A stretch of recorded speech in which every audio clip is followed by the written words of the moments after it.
All right, everyone. Thanks for joining us today. I'm Steve Metrics, and over there is your boy. DJ Triggs. And together we are No Debate Sports here on a Monday, going into Monday Night Football of Week 6. And how about those Week 6 games, DJ Triggs? Man, I don't even know. Week 6 was pretty insane. I I don't know. I'm kind of weird about football right now. Um, Okay, I know that sounds strange. Weird about football. What does that even mean? Um, right? there this week was in particular was kind of my proof, I guess. So there was a lot of bad football this week. Absolutely. Lots of just teams that you're like, oh, do I know who's the bad football teams? I do now. Yeah, you do. Like there were so many blowouts this week that Yes. it it almost was just hard to watch.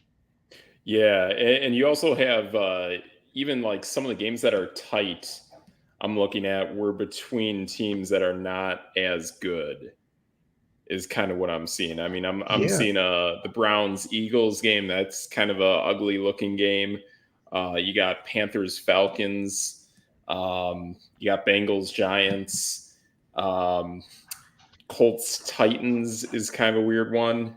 Just some really odd games for the most part. But you're right. I mean, a lot of massive lopsided victories. I mean, to me, I think the one that truly stuck out in the weekend that I'm pretty much saw something like that coming was your Green Bay Packers against the Arizona Cardinals. I mean, from seeing the game in week 5 between Arizona and San Francisco, Arizona had no business winning that game, but they did. I just totally felt that they would go into Lambeau and just get destroyed, and they did. yeah. I mean, I have a pretty big Seahawks fan in my circle, Okay. and I poke fun at him all the time. But it's like, man, we weren't sure what San Francisco was most weeks, but Right. they clearly showed they're better than the Seahawks, and that, yeah, uh, I don't even know what else to say. Like Jacksonville got boat raced, like you Yeah. said, Arizona, New Orleans, uh, New Yeah. England, just like every other game. I think it was like half the games were Yes. decided by 10 points or more. Yes. Absolutely. I mean, the Cowboys are just a disaster of a franchise. The only Yeah, thing they can kind of do is kind of throw. That's the only thing they can do. They have no defense. They have no run game. Um, they're pretty much going to probably be finishing towards the bottom of that division with the Giants. yeah.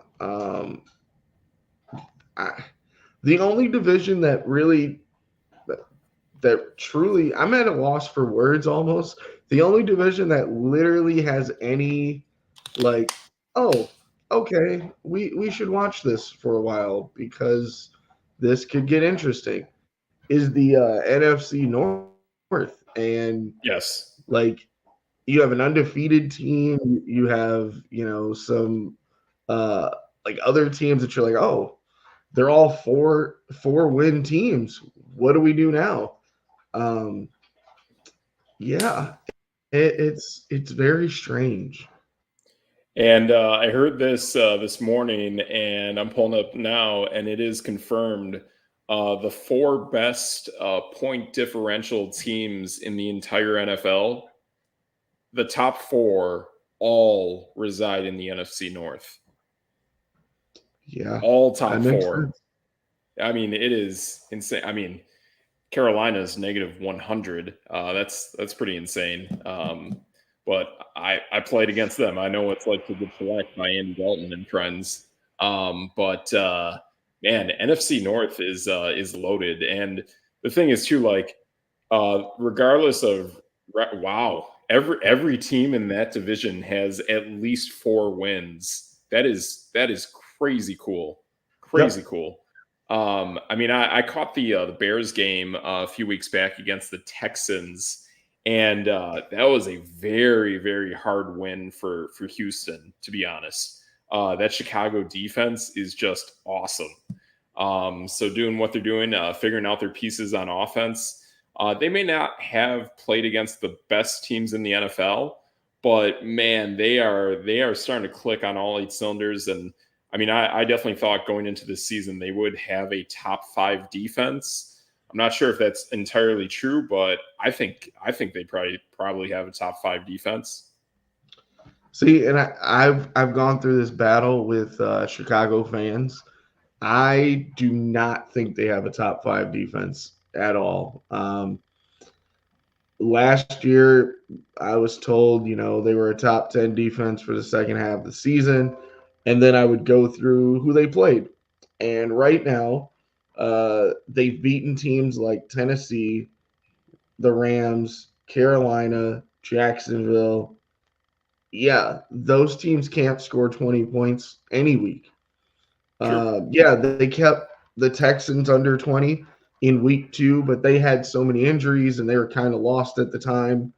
Um, and they lost to the Colts, who there's no reason any team should lose to the Colts. That was the Um, Anthony Richardson Colts, right? let's go. Let me go click here for a sec.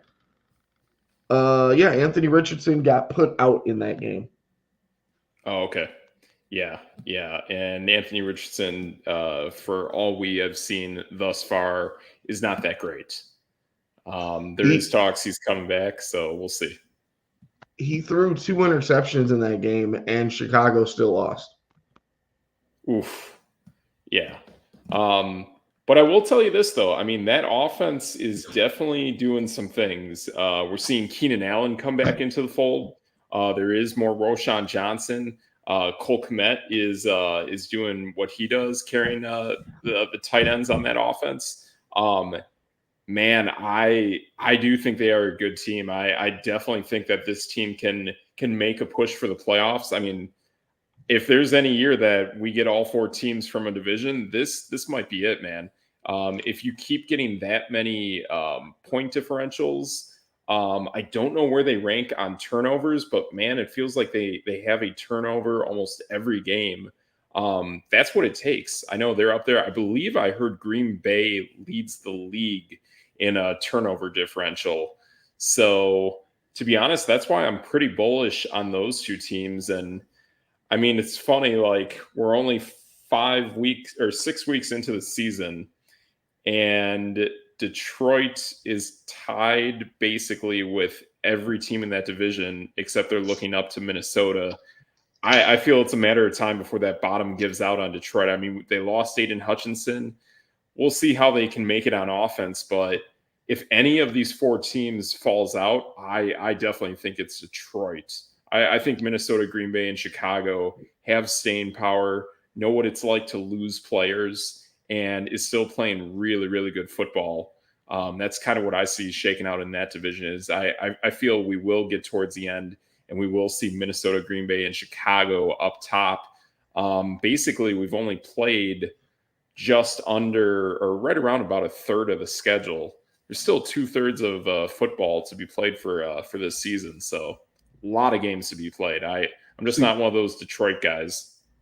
I'm and I mean, yeah, I guess it's my Packer colors showing, but I don't think the Bears have a shot at the playoffs at all. Again, going through the schedule they played, like, yeah, they should have won, to be honest, all 6 of these games, and they're 4-2. Yay, that's awesome. Um, but like the last 8 games of the season are against all teams above 500. Yep, So that's going to show. they're not. What was that? That will show for Yeah, sure. and they probably could lose 6 of those, and they're not a playoff team anymore. And they'll be 8-9 or 9-8, and it'll be the same old Bears as last year. I don't think so. No way. No way. I This mean, team, that offense is loaded. oh, Loaded. the offense is, to be honest, kind of mid to me. They looked really good in comparison of like the teams they played, but besides that, I mean, who can't boat race Jacksonville? Jacksonville's 1-5. If you don't boat race Jacksonville, you're kind of just telling us what you are. Like they barely put up points. They barely put up more than 20 against the Titans. They put up 13 against the Texans. They put up 16 against the Colts. They put up 24 against the Rams. They boat raced Carolina and Jacksonville. Like, those are 2 of the worst teams in the entire league. What, they have a combined 2 wins? So, They do. I mean, if you can't beat those teams by 20, then you probably shouldn't be playing football.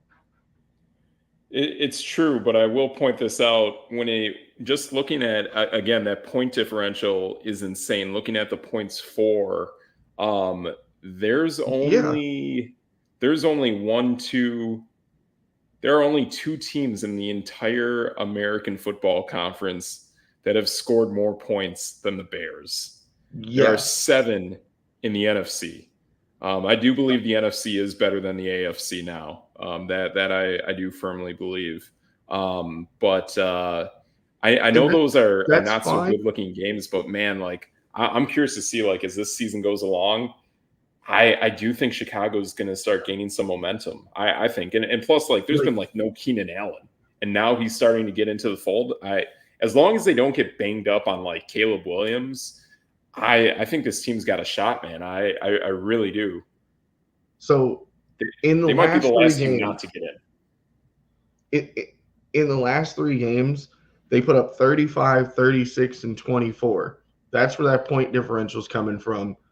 Mm-hmm. In those 3 teams, they have 3 wins combined. The Rams, Carolina, and Jacksonville. Again, that point differential is kind of a misleading stat for them because they've literally played the 3 worst teams in the NFL. If they didn't put up a bunch of points on those teams, like, I mean, they won by 7, they lost by 6, they lost by 5. And they barely put up 20 points on average in those other 3 games. That's true. I guess one thing, I mean, I would definitely kind of look for with this team. I mean, definitely their Achilles heel, as of recently, we definitely know is their offensive line. I think that's what it's pretty much going to come down to, is if that offensive line crumbles, they're going to fall short. If that offensive line can really, really figure it out. And I mean, I'm almost completed watching this game between them and Jacksonville. And there are times where I see that run game like really starting to do some things. I mean, DeAndre Swift is starting to get swifty.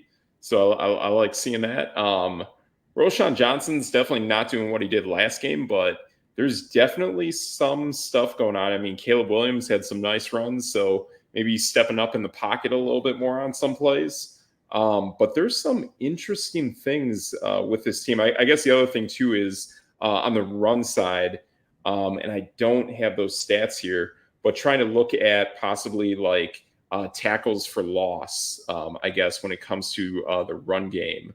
Looking here for all of Jacksonville, looks like they had 3 stuffs and they had 3 sacks on Caleb Williams. So in the grand scheme of things, if I'm Chicago, it's not the worst stat line for the offensive line.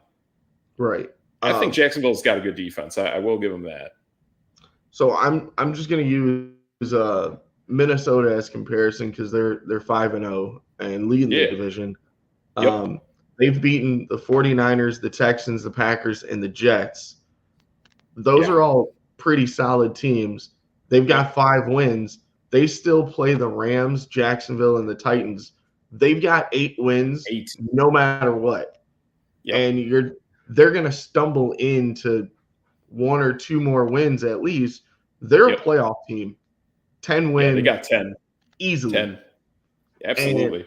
And that's not even counting them playing the Cardinals, the Bears, the Seahawks, maybe stealing one from the Lions. Like, they easily have 10 wins.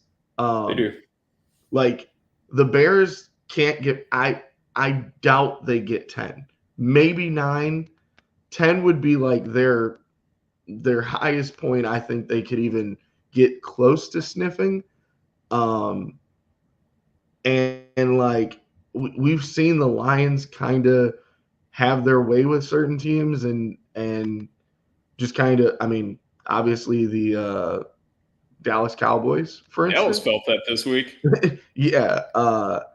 Like, and I know people are going to, say whatever they say about the Dallas Cowboys, but Detroit has also kind of run into those same teams of the Rams, the Cardinals, the Seahawks. Bingo. Well, they still have the Titans. They still have the Jaguars. They still have the Colts. Like, they're going to run off, and they have the Bears twice. So what is that? At least 9 to 10 without even picking the other games of, maybe splitting with the Vikings. True. Probably splitting with the Packers, maybe sneaking a win from San Francisco or Buffalo. That's at least 10 there. Like, right. I don't see 4 teams getting 10 wins, and I just don't see the Bears having a shot. 4 teams getting 10 wins. Which divisions do you guys play? Where are your cross divisions? Definitely, it's clearly the AFC South. What's your other cross division? It's within the NFC. I think it's the West, right? Yes, it would be the West. So the West looking right now, to be honest, and San Francisco's got a bruiser of a schedule, that's for sure. Definitely losing Christian McCaffrey. Jordan Mason's kind of up in the air for his availability. But yeah, LA and Arizona, they stink. They just flat out stink. San Francisco, I think, is going to be making a push, but they're going to be just grindy, beat up. They're going to be interesting. They will be in the mix. That's for sure. I think Seattle can make it as well. I know they're not playing so hot as of late, but man, they got a lot of talent. They're an interesting team. I think the South to me is going to have 2 teams in the mix between Atlanta and Tampa, and then out east. Pretty much what I thought from the get-go of the year is that it would be between Washington and Philly, between those 2 teams. Interesting thing here on your point differential, both Philly and Seattle are right around 0 for point differential. So those are some gritty teams that maybe have had some tough opponents that they've run into. I know Seattle definitely just played San Francisco, so we'll see there. But I mean, I'll be honest, man. If I think each of those other divisions have obviously one team that will win the division, but to me, the second place team in that division, I think is a question mark for all 3 of those divisions. I don't know if any of these other divisions are truly going to get that second team in for sure. And to me, that makes it all the more likely that Chicago is going to fight tooth and nail for that 7th spot, I think, unless something happens with Detroit and Minnesota. They can fight, but like they're topped out at 9. Like, I'm even going through the Packers schedule. So the Packers being 4-2, we still play the Jaguars, the Dolphins, Seattle, the Saints, and the Bears twice. So right there, Jaguars, Dolphins, Seattle, and the Saints. Let's just say they pick up all 4 of those. Yeah. Or let's go 3-1. That's 7. If you split with the Lions, that's 8. Split with the Bears, that's 9. and then split with the Vikings, there's 10, and that's not even counting the other like games on the schedule. Right. I just don't see the Bears. They're so they've beaten all the teams they're supposed to beat, Sure. but like I said, their last 8 games are all 500 and better. Oh yeah. No, that is definitely a real stat there, a real thing that's going to show. Um, my inclination before the season started is that a team like Chicago could be that kind of team that could steal victories from teams, especially when it gets late and gritty into the season. And I think that's going to come here and there. Yeah, I mean that's what I think is going to happen. I think it's really going to come down to them making it in for that final seventh spot, barring anything weird that happens to either Minnesota or Detroit. We've seen that Green Bay, under duress and under the injury bug, has persevered. That is why I think Green Bay is that team that really rises like a diamond in the rough. I feel most confident in Green Bay and Minnesota coming out of this division. Yeah, agreed. And I just think Detroit's just better than Chicago straight up. Um, like, I mean, even the games Green Bay lost, they lost to the Eagles week 1 by 5 in a Yeah. toss-up game, and they Yep. lost to Minnesota in basically the like, oh, Jordan Love may come back, may not Right. come back game. Yes. And I mean, even in that Eh, game, he came back, threw for 389 and 4 touchdowns. So, like, yeah. Exactly. And like I said, that game was this close away from Sam Darnold starting that game with an interception, with Green Bay only having 20 yards to drive. If that happens, that game's trajectory is completely different. I do not think that loss against Minnesota is as lopsided as the stats and the numbers may indicate. I truly think when Green Bay has that second go around, especially in Minnesota, at this rate, I would favor Green Bay to actually win that game. right. And that's kind of how I feel too. And I mean, they put up 22 in the fourth quarter alone. Yeah. And that was right out of the gate being down 28-7. Yeah. I don't see Jordan Love throwing 3 interceptions in a game again. No. And like I said, that was the game he came back from, what Yeah. we thought would be even worse injury than it was. But yeah, I don't know. I mean, my Bears hatred, of course, shows, but I also just don't see them as they're in that same pocket of like Seattle, Dallas, Philly, Tampa Bay. I just don't see a spot for them.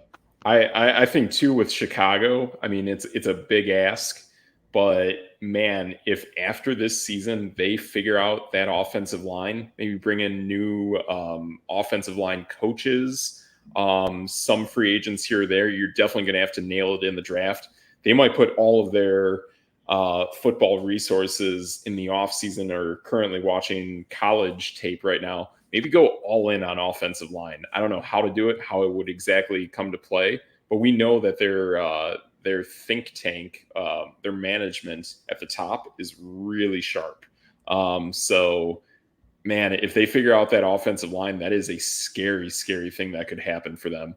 But I also give props to Minnesota doing what they're doing and kind of flipping the script with injuries and flipping that defense from basically just over a little over a year ago. That was one of the worst defenses in the NFL, as was Detroit. So both of them flipped that script pretty quickly. And honestly, to me in the NFC, man, Green Bay's got to have probably the best overall offense in the NFC, possibly the NFL, alongside Washington and I don't know. I'd say probably after that, maybe it's Tampa Bay. But that's kind of what I'm seeing there is like Green Bay's got to be right at the top. They can do so many things with such diversity that when you look at, I mean, Detroit's kind of got that too, But Washington, Detroit, and Green Bay just have like super, super special offenses. Yeah. Hey, okay. This is going to be coming out of left field, but I heard this morning. And you're our Okay. resident Raiders guy. Yes. So I need to ask you this question. You got it. If I'm the GM of the Green Bay Packers, I'm Brian Gutekunst, and I come to the Raiders, and I say, hey, I will give you 2 first-round picks for Max Crosby. What do you say? I'd say, yeah, I'm taking it. However, I think there's a different team that ironically is in your division that's going to pull it off. I'm thinking the same thing, and if they do, I will. They'll. Okay, I'm not going to make that joke. It makes actually all the sense if you think about it. Plus, the guy actually has roots from the state of the team that is trying to pull this off, and ironically, really really bad situation that just happened yesterday, and that is Detroit. Don't. You said it. I'm sorry, man. I'm sorry, man. I had to burst your bubble, but it's probably going to be Detroit. And the reasoning is you lose Aiden Hutchinson. Actually, ironically, 2 years ago, I was actually hoping there would be some magic somehow, some way that we could actually have drafted Aiden Hutchinson and paired him with Max Crosby because they are so similar. But more than likely, he will probably go to, if there is anything pulled off, it would be Detroit for the fact that you lose Aiden Hutchinson. Plus, I mean, if Max were to leave any team to go to another team, it would probably be Detroit, considering that he went to what is that small college out there, Eastern Michigan. Both him and Joey 86 in Tampa, they're both Eastern Michigan pass rushers. So I believe it's Detroit. But yeah, multiple number 1 first picks for possibly the best defensive player in the NFL. I'm absolutely taking it. The thing is, when you look at some of these teams, there's basically a shot clock on your great players, and when you start hitting the back end of that shot clock, you have to start thinking about resetting. We know what's going on with Devontae Adams. It happened with Josh Jacobs. Max is probably the next in line. Yeah. It just is what it is, and we need that firepower to get the quarterback. That's the big thing about Green Bay. Yeah, they're amazing at turnovers. Xavier McKinney had 5 straight games of an interception. Probably one of the best defensive pickups of free agency ever. The front 4 is not getting any real pressure by themselves. Okay. And that's why I'm they really need to get themselves a pass rusher. But the Packers don't trade picks, and they're never into trades, but who knows? Interesting. Yeah, no, I mean, moves like that would definitely be big. But yeah, I do get this weird feeling that that a move like that is kind of in the works, and things are really quiet. Everything's kind of like eerily quiet in the NFL all of a sudden. Ever since the Jets did all their crazy shenanigans from last week, the trade rumor mill has gotten very quiet, which tells me that there are things happening. Yeah, but this is a segue. I talked about Xavier McKinney and his picks. What about debate in our picks? What do you got? Thursday we got Denver at New Orleans. Denver at New Orleans. Yeah, I know Denver just went up against a buzzsaw defense in the LA Chargers. But I do like the way that team is kind of figuring themselves out. And plus this is kind of like a weird Sean Payton revenge game. I do like the Denver Broncos in this. Bo Nix, I mean, he's figuring some things out. It's tough. But I do. Gosh, I do kind of like Bo Nix and Denver going down. And they're going to have to try some things against Spencer Rattler and the Saints. But I think that game's going to be close, but I do like Denver. I mean, it looks like Vegas also likes Denver because New Orleans is plus 1.5, and they're at home. So I'm going to go with Denver. There you go. Actually, real quick. No, you know what? I'm going to switch. I'm going to scrap it. I will go with the Saints. No. Yeah, here's why. I do like Spencer Rattler a little bit more. They scored 27 against Todd Bowles and the Buccaneers. How much of that 27 is really like non-garbage time? I don't know. But the week before, they played a pretty tight game against the Chiefs. Offensively, are the Chiefs kind of similar to the Broncos? I think so. I'm going to play spoiler and take the Saints. See, the only comeback I'm going to have against that one is, remember, it was your boy D Carr out there. Now, the only thing I would have against Denver, PS2 went down with a shot to the head. PS2. Who are we talking about? Patrick Surtain the second. Oh, yes, he did. Yes, he did in Denver. That's a massive piece. He is. I mean, we're talking about Max Crosby being one of the best frontline defensive players. Yeah, I've seen him multiple times. Patrick Surtain is phenomenal. Losing him is massive. You want to hear something wild? Now, what you got? I talked about misleading stats earlier. You know, Denver only allows 16 points a game. Interesting. But and Patrick Surtain's in as part of that. I agree. Now, the really misleading part about that is they played the Steelers, who only put up 13 at one point. The Jets put up 9, and the Buccaneers had a game where they only scored 7. So, sure, I don't know how I feel about that, but the only reason I'm going with the Buccaneers is, I like Bo Nix. He's been playing really well lately. Too. Yeah, I'm definitely a Bo Nix fan too. And Spencer Rattler burned me this week. We'll get into this, but I have lost so many players in fantasy football that I had to battle my brain to go, do I play Spencer Rattler or Drake May? And I picked the wrong guy. Wow. That's interesting. That is really, really interesting. Who did Drake May actually just play against? I'm curious. That's a good question.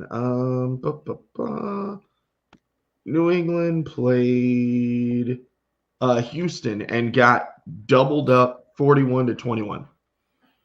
But still played well against Houston. That's interesting. I mean, at that point, it's kind of a horse apiece. They both threw 2 interceptions. Drake May just had garbage touchdowns. Oh, okay. Gotcha. Yeah. Gotcha. But all right. Speaking of New England at Jacksonville. Jacksonville's got minus 5.5. Yeah, and Jacksonville, I know, is staying in London for the week, so I will definitely take Jacksonville. And their defense is good. I'm going to take New England because Jacksonville can go away. They might. They might relocate to London at some point. That is very likely, I think. So we'll see. Both of these teams are 1-5. Like, no one wants to watch that game anyway. I'm glad it's happening at 8:30 in the morning. It is, but me and my fantasy inquisitiveness, I am actually excited for this game. Plus, I have Tank Bigsby. I have the Tank. I love the Tank. I guy returns kicks. What a guy. What about Seattle at Atlanta? Atlanta's got 2.5. Oh yeah, I'm taking my Seahawks revenge on this. I will take Seattle. I'm going bird on bird crime with the Seahawks as well. Yeah, about time. Tennessee at Buffalo. Buffalo is favored by 8.5. What the heck? Holy smokes. I'd say if that's the spread, I would easily bet the Titans. Bet the Titans for that spread. Because every game this week was plus 10, or minus 10, whatever way you want to say it. Yeah. I'm going to go Buffalo just because these spreads are nuts. Yeah, I'm taking I would take Buffalo for the win, but again, too, like there are times where Josh Allen just does some weird stuff, and the games don't go quite to plan. So I would definitely think that the Titans keep this close. They might play spoiler, but yeah, I'm with you. I would take the Bills, but I would definitely bet the spread for Tennessee. Tennessee's the 31st worst offense in the league, and Yeah, they're that's the fair. last ranked passing offense. So that is bad. But they have a good secondary. They do have a good secondary. Well, sure, Maybe. Just I'll go saying. with that. Uh, let's see. We got um, the Bengals 5.5 at Cleveland. Oh yeah, the Cleveland Browns, they are just flat garbage. And I'm still sticking to my guns that somehow, some way, the Bengals will end up winning this division. They that game against Baltimore was kind of wild, but they really had three opportunities to just flat out win that game. So I do like Cincinnati quite a bit, actually, and they will definitely win this game handedly. Yeah, this is a complete opposite ends of the spectrum. Yeah, Uh, Joe Burrow I and the offense are ranked seventh. They put up 26 points a game, and yep. Cleveland's ranked 27th, and they only Yeesh. put up 16 points a game. So it's like Yeah, I don't care how much the Bengals could be favored by like 20, and I'd probably still have to think about it. yeah. I would Bengals exactly 5.5 on the spread. I would bet Cincinnati to go by more than 5.5 for sure. Now, this might be one of the best games of the week. Green Bay is favored by 2.5 at home playing Houston. And if you recall, back when we had our picks way back when on how the season would wind up, this is actually my Super Bowl pick. Ooh. So yeah, this is my preview of the Super Bowl. Um, I believe, boy, this is really tough. So I believe that the Super Bowl will be the Packers against the Texans. I believe the Packers will win that game. But I really like the way Houston's kind of playing as of late. I will take the Texans, and then Green Bay gets its revenge in the Super Bowl. Yeah, I'll go with that. So I know I'm showing my Green Bay bias. Both of these teams are putting up 24 plus points a game. They are. Uh, They are. they're two of the best offenses in the league, top five Yep. on each side. Yep. The only reason I'm going to go with Green Bay is they just got Christian Watson back. We saw the big touchdown he had. Sure. They got Romeo Dobbs back, who was on hiatus. I really have no idea really what happened. I think he He gets traded. I'm calling that right now. I do think he gets traded. actually, you know what? So because I listen to way too much sports radio and I have a problem, um, Romeo Dobbs, I've heard every single time. This will be my inside scoop here about Nice. Romeo. Every time I hear about beat writers talking about him, they say he's kind of a weird dude. Love it.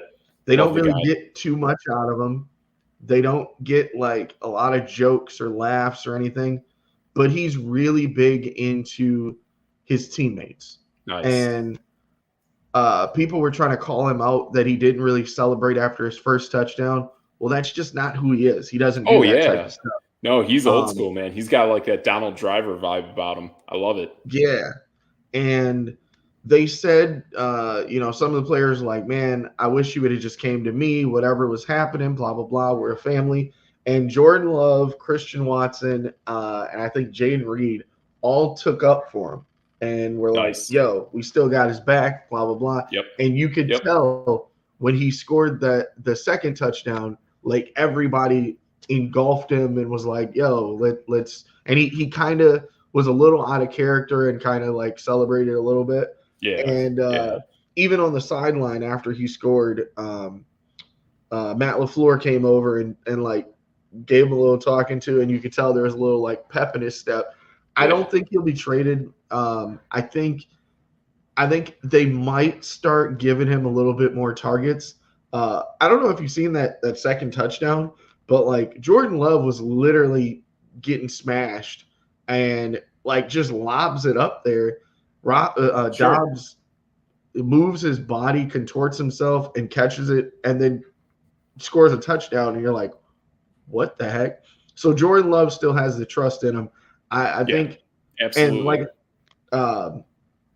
like I said, Green Bay's starting to get all their people back. Jordan Love starting to hit on Yep. all cylinders. Yeah, he threw an Yep. interception when the receiver fell down, but Yeah. Houston's missing Nico Collins, and they're starting to Yeah. try and figure out who they got. Robert Woods is out. Like I Yeah. just don't think they'll keep up with Green Bay in this game. Yeah, actually, you know what? I'm gonna take it back. I'm gonna flip on this like I flipped on that other game.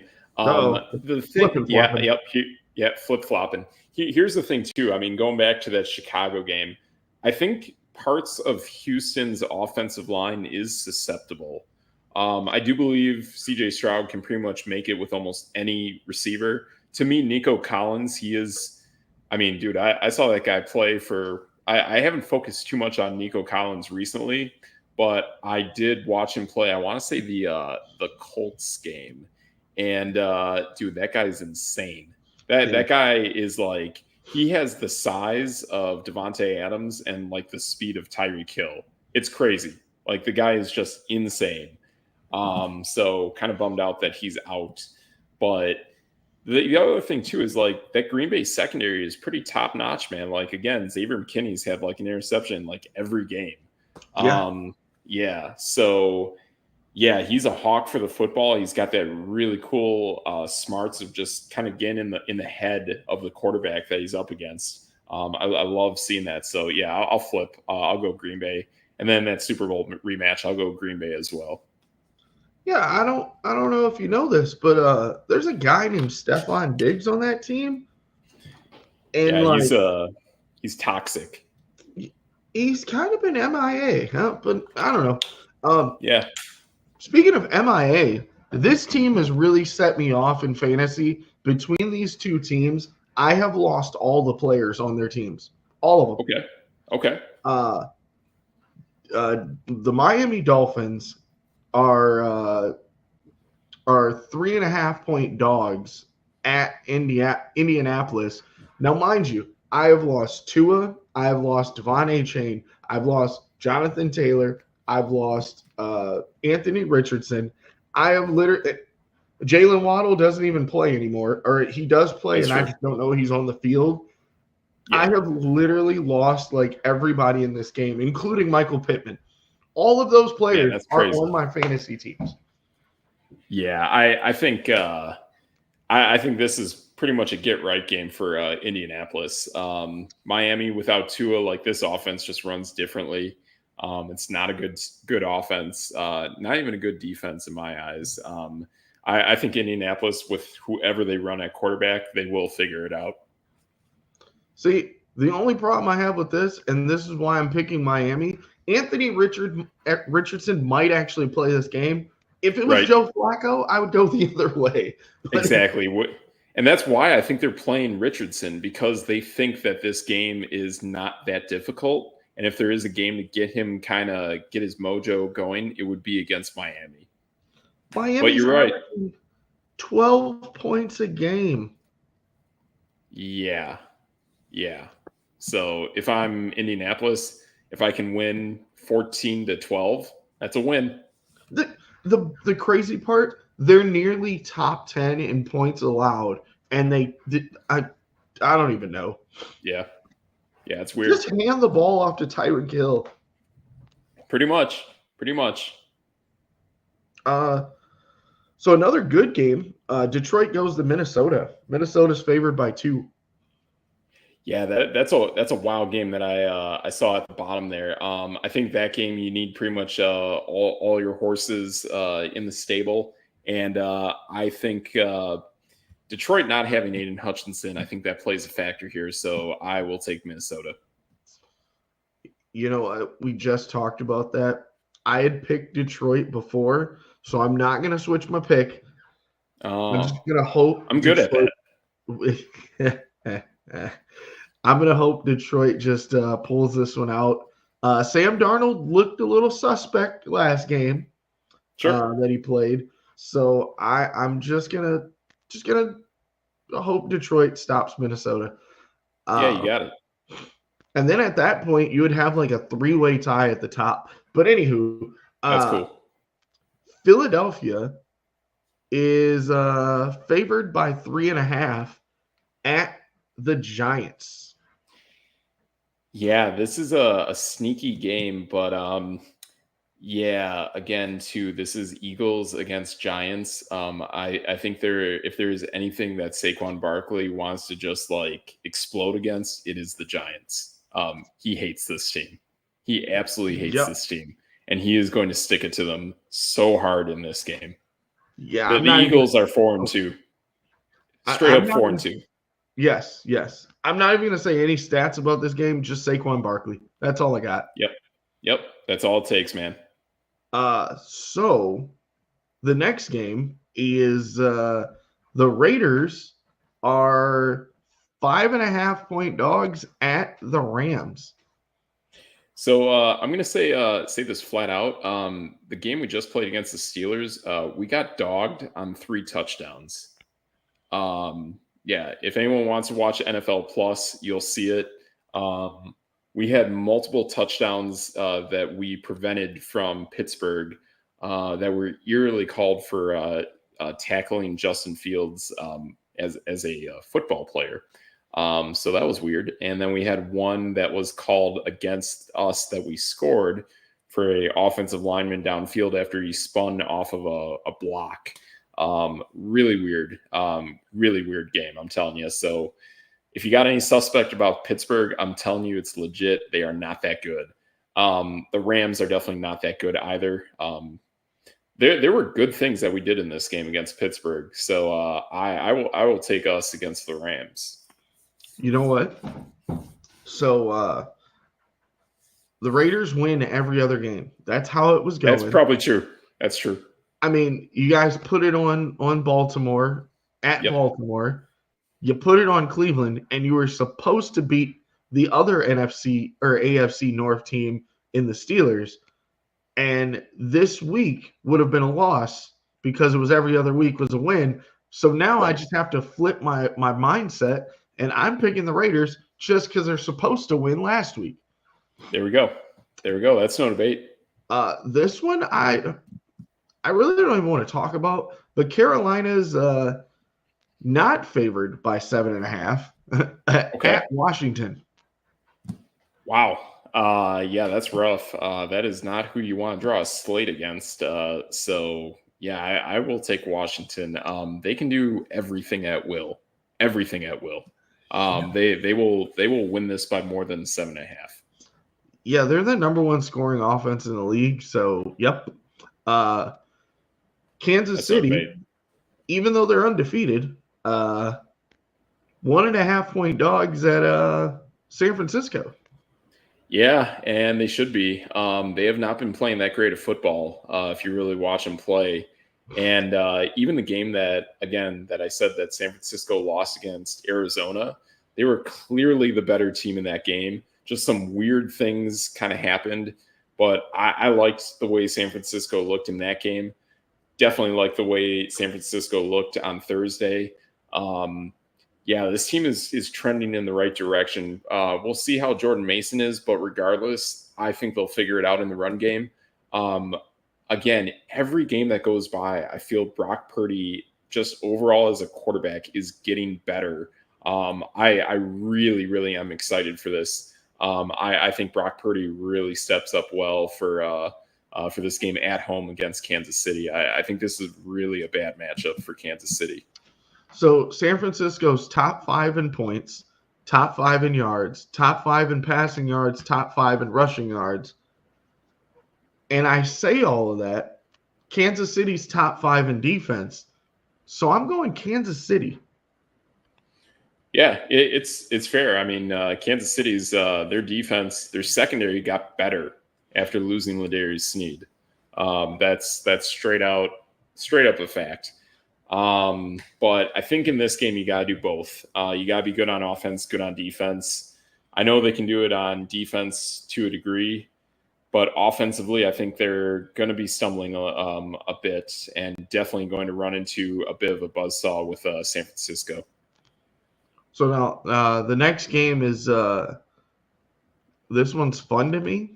Let me throw some stats out. So the Jets are at Pittsburgh. Pittsburgh's favored by 1.5. Now the fun part about this, if I gave you a blind test and I said one of these quarterbacks has 1,100 yards, 5 touchdowns, 1 interception, and the other quarterback has 1,100 yards, 7 touchdowns, and 4 interceptions, you would be like, oh, that 5-1 is Aaron Rodgers. No, it's not.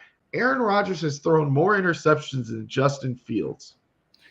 Well, I can tell you that 1 on Justin Fields should be a 2, again, for my game on Sunday, but it is what it is. True. I will take the Jets. Even right now, the Jets are actually fighting tooth and nail against Buffalo, so that's pretty cool. But yeah, I think the Jets are a better team than Pittsburgh, man, for sure. Both of these teams are top 5 in points allowed. That's kind of nuts. And we kind of saw that coming into the season. We definitely thought the Jets would be more stout on offense, which would allow their defense to get more rest and be more rejuvenated. And Pittsburgh, we just thought would be good on defense, again, because you're probably getting a full season out of TJ Watt. So I'm definitely going Jets. I am going Jets as well. All of this that's an upset. It is. All the turmoil that's happening, I just got the Jets finally, putting down some stuff on somebody, and might as well get a team like Pittsburgh.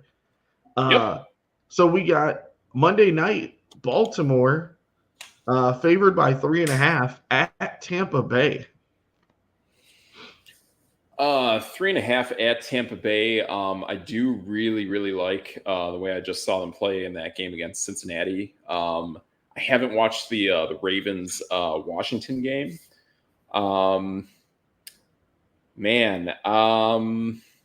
But they did win that game. Tampa Bay basically just blew the doors off of New Orleans. And to be honest, this is kind of a weird matchup for Baltimore, because basically no one can run the ball on Baltimore. And if there's any team that kind of abandons the run, but is actually a good football team, not like the Dallas Cowboys, it's Tampa Bay. They have a very odd offense, and their defense is Todd Bowles, so we know it's going to be all right. I will take Tampa Bay to win this game for that reason, that they don't really rely on the run game. They rely on Baker Mayfield and his tempo of moving that offense. And you can throw against Baltimore, and Tampa's going to throw, that's for sure. So the crazy part about this game, I'm going to go with that blind statistic again. If I said, who is throwing more yards in the NFL right now, Lamar Jackson or Baker Mayfield, most people would just go, Baker Mayfield. Well, that's untrue. Lamar Jackson is over 1,500 yards right now. That's insane. That's wild. Yeah, and the last 2 games for Lamar Jackson have been really solid. I mean, granted, the play was kind of a low percentage chance of success against Cincinnati on that touchdown at the back of the end zone, but man, it was beautiful. The throw he made outside the pocket, to be honest, his overall growth of seeing him develop outside the pocket really showed in that Cincinnati game. I'm curious to see how it cascaded into the Washington game as well. But we are starting now to see the growth of Lamar Jackson outside the pocket. If he gets that, the sky is truly the limit. Maybe they can actually start giving him some more actual wide receivers. because the NFL figured Josh Allen finally deserves that. I'm hoping Lamar Jackson gets that as well in Baltimore. But man, with what he's doing outside the pocket, you add some wideouts to him. That defense is probably going to figure itself out after this season. Baltimore, like next season to me, is like, holy smokes. This is a really good looking stuff coming out of Lamar Jackson. It's pretty cool. Yeah. I'm going to go Baltimore in that game as well. But then we have the last game on the list here. Yeah, I don't even know what to say. It's the Chargers, 2.5 favorites at Arizona. Yeah. So again, Arizona, like I said, now I've seen back-to-back weeks of them playing bad football. I'm going to call it right here. Kyler Murray is his time is coming to an end. Not a good quarterback, cannot see over the offensive line. Marvin Harrison, I know, got concussed. I don't know how it happened against Green Bay, but I can tell you from the 49ers game, basically Marvin Harrison is kind of AWOL because Kyler Murray can't find him. It's kind of like Garrett Wilson with the Jets is kind of what it feels like to me, or George Pickens and Pittsburgh. They don't have the quality quarterback to really showcase their skills. And LA's got an excellent defense. I think LA just absolutely runs away with this game. Spread is 2.5. I would take LA to win by way more than that. So I'm gonna go LA, but LA is the weirdest team I've ever seen. But Yep, this is also where stats will mislead you. So LA, I'm gonna say, has the worst offense in the league. they probably I don't do. know how they do. Yeah, they're up there. They are so overrated. Justin Herbert, I'm not a fan. Haven't been a fan for a while. Sure. They put up 18 points a game, which is 30th in the league. Points allowed, they're first. They only allow 13 points per game. Yeah. It's been against some really bad offenses, though, too. Yeah. They've played the Raiders, the Panthers, the Steelers, and the Broncos. And I think it was a Bryce Young Panthers. Yeah, probably was, because the Panthers only put up 3 points. Yeah, that's Bryce Young. Yeah, it was. We just know it right here as Bryce Young. Bryce Young had 84 passing yards in that game. And, they boat raced him, but it's well, hey, how about when you play the Chiefs or the Steelers, kind of good teams? Yeah. You just get taken off the map. Yeah. I'm only going to go with the chart. You know what? Nope, I'm doing it. It's the very last pick. Oh, I lied. I did pick Arizona. I was going to say I'm switching to Arizona, but I looked at my picks, and it does say Arizona. Gotcha. All right, we'll see what happens there. But yeah, like I said, I'm really concerned with what the heck is going on with Kyler Murray. It just looks awful seeing him play out there now. So that's all our picks, man. So good deal. I feel you. That is. What do you got in fantasy world?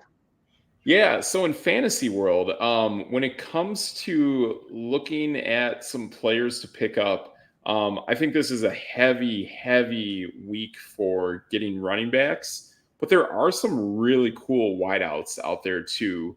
And not only that, I mean, we know one of them went down for New Orleans this week in Chris Olave.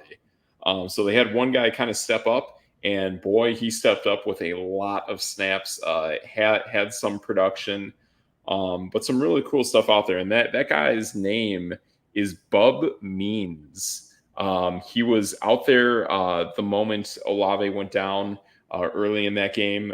Pretty much was out there for 70% of all those snaps, targeted 8 times, hauled in 1 touchdown. I like it. This is a team that we know runs probably a lot of 12 personnel with the guys they got. But having a guy like Bub Means step up and do his thing, and who knows what chemistry that he really starts to grow with Spencer Rattler. could be pretty interesting. So, to be honest, a lot of these lesser known New Orleans wideouts have kind of been stepping up over the last few years. I think Bub Means is another one to show up. I thought it's interesting too that two of these wide receivers that have scored over 10 points in that game against Houston, they are both New England Patriots, which tells me there's production that is starting to develop from Drake May. And they may win, they may lose these games, but that offense to me is going to start to grow with the New England Patriots. I think the number one guy you got to get is Pop Douglas. He definitely popped this week. But yeah, I mean, this guy, even before Drake May took over, was still hauling in 67% of all snaps. 3 weeks ago against the Jets, he was out there for 80% of all snaps. This is a guy who's been targeted basically 30 times over the last 4 weeks. I really like his production. I know New England thinks the world of him. He's a cool guy to get out there. And then in some deeper leagues too, when it comes to the wideouts, always look out for I think it's kind of interesting. I regretted not picking up Keenan Allen because I wanted to roll the dice with Zacchaeus in Washington. But kind of a lesser Keenan Allen on a team is Tyler Lockett. And looking at his games, man, he's basically been out there for almost 70 to 80% of all snaps in all but 2 games and has had pretty solid numbers, has scored over 6 fantasy points in straight up standard leagues in 4 out of the 6 weeks and has only hauled in 1 touchdown last week. That tells me when it comes to being a number 3 wideout, he's really, really solid. So if you really got to go deep, I think Tyler Lockett is the guy. I mean, yes, he is going to regress, but he may have some better matchups towards the end of the season for fantasy playoffs. So that fantasy push, it's there. I would definitely give him a look. And then again, too, your guy, Romeo Doubs. When it comes to fantasy, I mean, I keep rolling that dice that this might be a guy who could be on the move. Maybe he's not. But if he's not, he stays in Green Bay. He has 3 really nice matchups coming up between Houston, Jacksonville, and Detroit. Fantasy playoffs, you also see a run against New Orleans, Minnesota, another game against Detroit, a game against Seattle. That might be a high-scoring affair as well. So Romeo Doubs is pretty awesome. And I think between you and I think we both think Romeo Doubs is probably the second best receiver on Green Bay, right? Absolutely. Jaden Reed's number 1. Yeah, and man, that sucks because I was so high on Jaden Reed last year, and I just completely abandoned Jaden Reed altogether. Yeah, I'm kind of seeing that one kind of stick me in the back every week. Jaden Reed is awesome. I thought he could have been probably a second-round talent in this year, and he pretty much was. I think next year Jaden Reed is clearly first-round talent, so pretty cool stuff there. A few more other guys on the running back side. There were quite a few guys who kind of went down, but are available out there. Again, watch for what's going on with Jordan Mason. If you need to, Kyle Juszczyk, he's kind of a fullback, but he catches passes too. He's kind of an interesting guy to go with. And against Kansas City, you're going to need some crafty stuff to happen. So I think he's an interesting guy out there. Looking at kind of what's going on with who I got here. Houston. Dameon Pierce might be kind of still taking some time from Joe Mixon. We'll see, but he had a really nice week, finally getting a touchdown and getting some playing time. So he's kind of an interesting pick if you need to go with one. The other one that I kind of see out there, and again, too, this is a week where I wouldn't really want it because it's against a traditional it's a traditional running back going up against a stout run defense. And he's also got Atlanta and Kansas City. If you can stash them, do it. But I don't know. There's too many variables in there. I think I would avoid Sean Tucker, even though I know he's going to be a highly touted pickup. He's actually one that I would avoid because of all these matchups coming up. And at some point, Rashad White comes back. So it's kind of what I'm seeing here. Another sneaky one that actually might be kind of a good pickup. So on Jacksonville, they lost Travis Etienne, and he might be down for a little bit of time. Outside of Tanks Bigsby, their next guy up is Dearness Johnston. So he might be a guy coming up, might have some good running matchups against New England and Green Bay. So you might get him for 2 weeks. Maybe Travis Etienne comes back against Philly, and then you can move on from him. So that's who I got.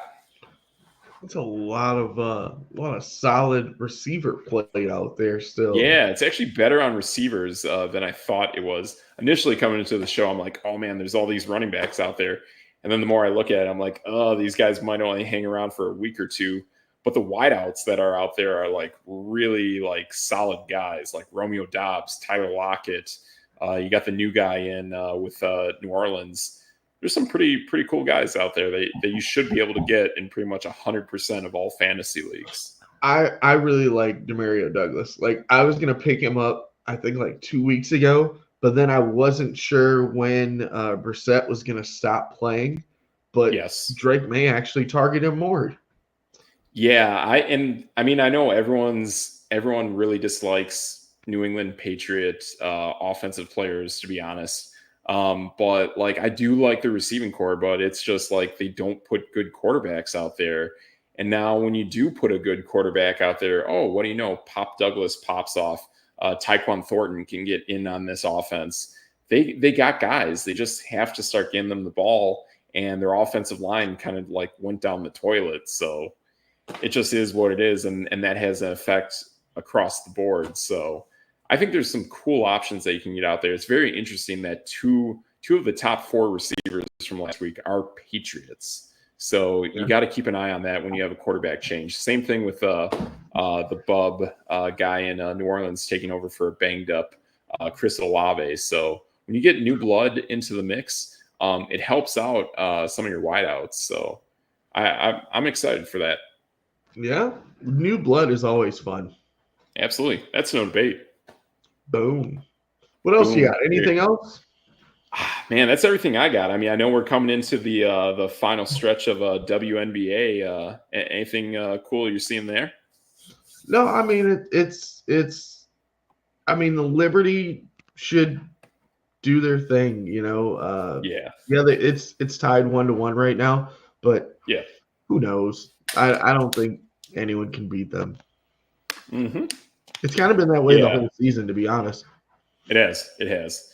Yeah, I mean, I kind of thought if there was a team to kind of give New York a little bit of a stretch towards the end, it would be Connecticut, but they're out of it. So they took Connecticut's gone. New York took care of the Aces. So yeah, I'm with you, man. I think the Liberty are going to do it, but I do like the Minnesota team too. It's kind of interesting, but yeah, I think New York's going to do it. Hey, it's about time to do some fantasy basketball soon. Yeah, it is. I'll have to be a player in that and not a commish like I am in football. So we'll see if someone else can get that going. Wink, wink. Oh, wink, wink. I got you. Yeah. I'll see what I can do this week. All right, there you go, man. That's no debate right there, man. Nice. So I think that's everything we got for our show tonight. I think what we're going to be doing coming up is we might be kind of mixing up our days that we're going to air. We got a little schedule change going on in my life in the real world. So I will be more available on Fridays, and we'll see how that goes. So yeah, more Fridays, more in-depth coverage, I think, on these games. It's going to be a little bit easier for us to digest the games from the weekend. So I'm excited for that. I think that'll help us out a bit, and we'll grow a little bit along the way. So same time though, you'll see us 7:00 Central. Hey now, there you go. Scared me. I know. Hey, I should have let you know it was gonna pop up there, It was but like, whoa, oh. it was like Pop Douglas scoring double-digit fantasy points, man. Boom. Boom. There you go. So that's pretty much what we got going here. But yeah, I think we got it. We're moving, but you'll see us on Fridays. But you can always check us out on our socials. You'll see us on Instagram, TikTok, X, Facebook, and YouTube, and yeah, and X. There you go, man. So I'm Steve Metrics. Over there is your boy DJ Triggs. and that's No Debate.